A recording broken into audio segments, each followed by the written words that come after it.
Assalamualaikum dan hai Rizas kepada mereka yang baru sampai ke channel kecil ni. Terima kasih banyak-banyak. Dan kepada mereka yang telah lama follow channel ni, terima kasih juga dan selamat datang kembali. So hari ni masih lagi kita nak bercerita tentang persiapan menyambut kelahiran baby. Dan apa yang ada depan saya ni adalah kita panggil dia sebagai lactation massager. Sebab kalau orang yang nak buat breastfeeding ataupun ibu-ibu yang baru melahirkan, kadang-kadang dia ada masalah clot ducts ataupun bengkak susu. Jadi selain daripada urutan tradisional yang diajar ataupun urutan tradisional yang dibuat oleh confinement lady, kita juga boleh menggunakan device ni lah, lactation massager. Yang ini saya pilih dari jenama Momkazi.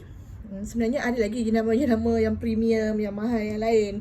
So saya rasa tak perlulah mahal-mahal. Kita just ini adalah sebagai alat bantuan kita, macam talian hayat kita lah, untuk mengurangkan risiko bengkak susu ataupun cuba untuk melegakan sakit bengkak susu tu. So macam mana alat dia? Okay, dia ni sebenarnya ada getaran. Sekejap ya.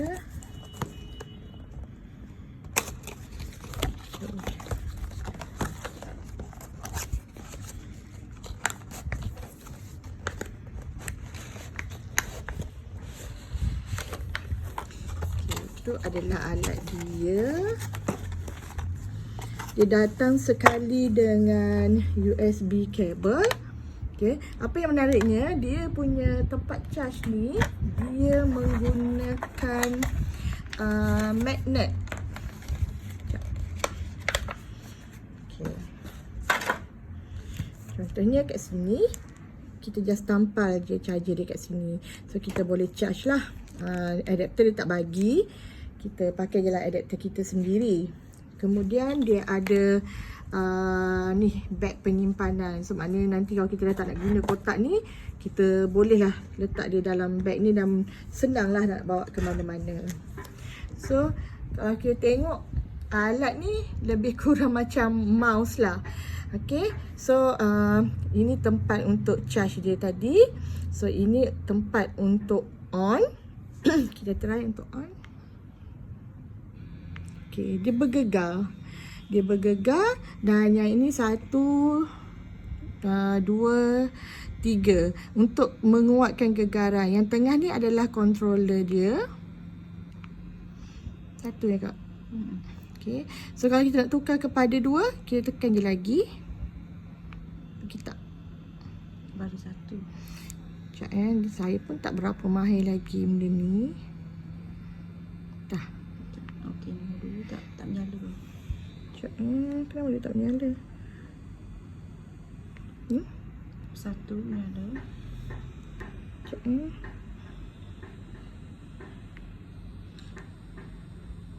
okay, kalau cuba dulu ni.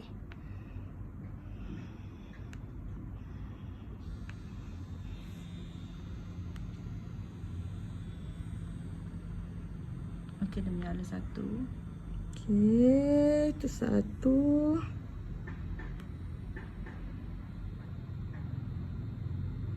Tak pergi. Dia tak pergi dulu. Ni?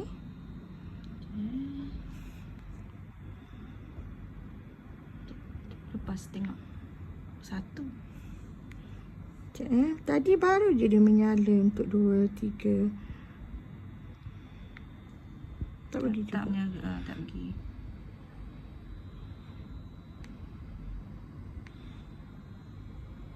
Ini? Cuba tengok lepas 1. Kenapa dia tak pergi 2? Tadi bila perekan dia auto pergi ke 2. Itulah. Okay, tapi sebenarnya memang mungkin sebab kita pun tak mahir lagi dengan benda ni. Berapa kali kita try, memang dia akan pergi kontrol kat sini. Akan pergi kedua, dia akan menyala kedua, ketiga. Dan bila dia berubah 1, 2, 3 ni, gegaran dia akan meningkat lah. Okay. Macam mana kita nak gunakan dia? kita pegang dia macam mouse lah lebih kurang kan. So kita just letak je dekat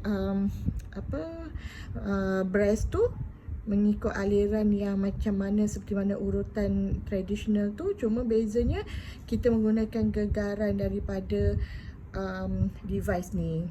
So saya rasa itu saja untuk hari ni. Sekian saja. Jangan lupa like, comment, share dan subscribe.